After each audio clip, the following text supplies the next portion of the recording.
อย่างประจักษ์เจ้ากลางยามฝน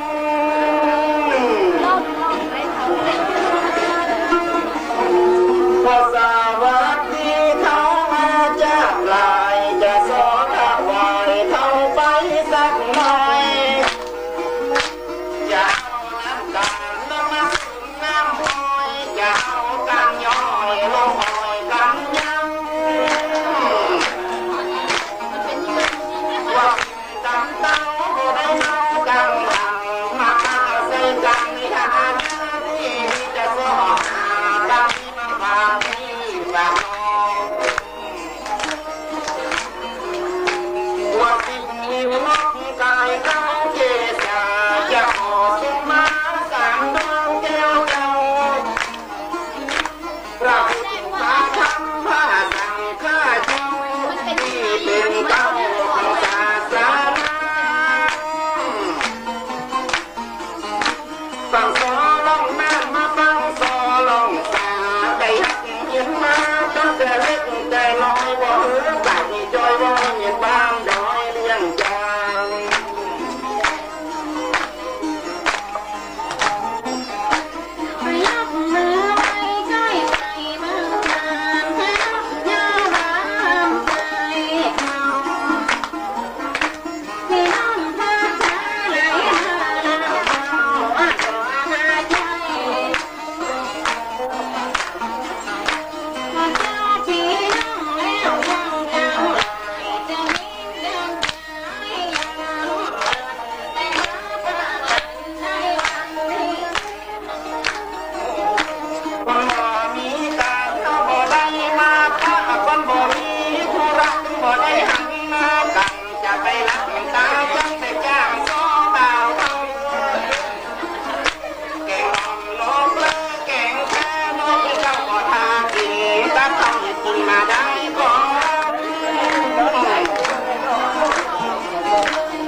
Hãy subscribe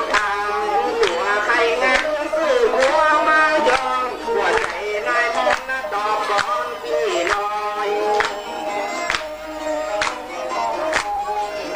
Mì Gõ để không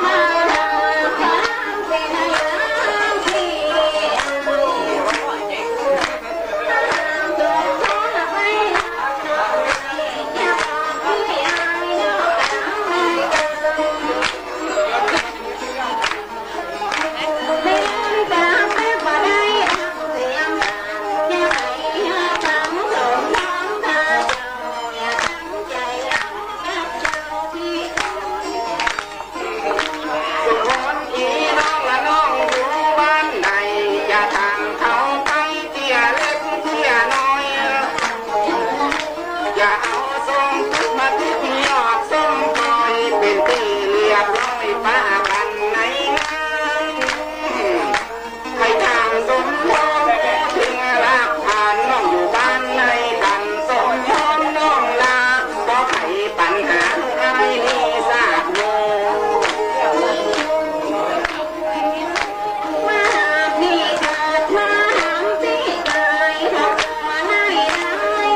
ก็มาก็ใส่หม้อแกงเนากินแล้วจางร้องที่กลัวมันเข้าลาว่าฉันได้เจอสมพรพี่น้อง วันนี้นี่ทางจ้างวันนี้นี่ทางตัวไม่น่า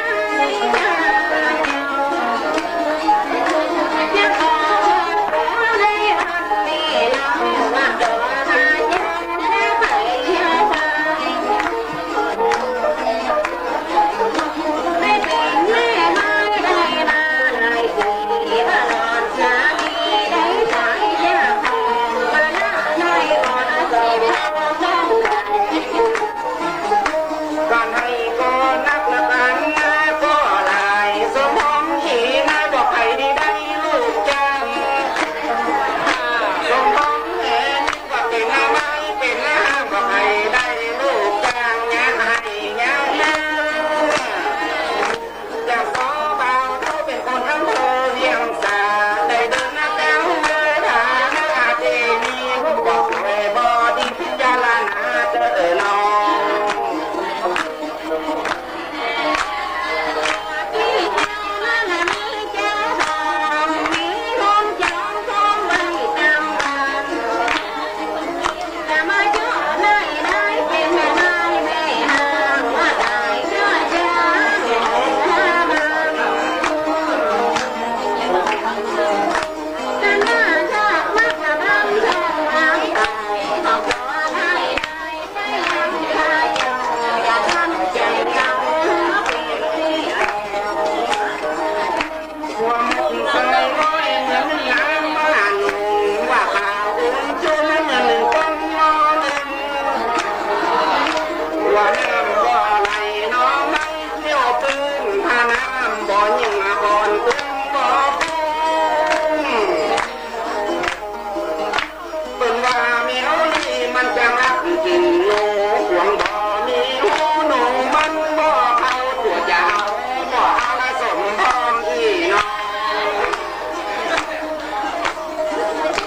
ที่ใครได้น้องดองพี่นี่ยังเที่ยวให้เงินทำให้นาจากดาวให้ได้เพื่อนแท้ใจยังน้องลาไปยกดังจ้าไปไหนดังใจแต่หาเจ้ายังมากันเข้าใจแต่จะเล่าเลยข้าวมันมาเข้าใจกันจ้องยังพี่เขา ว่ามีกาเล่เรื่องเขาเรื่องของที่จะไปจ้องสมพรสาวน้อย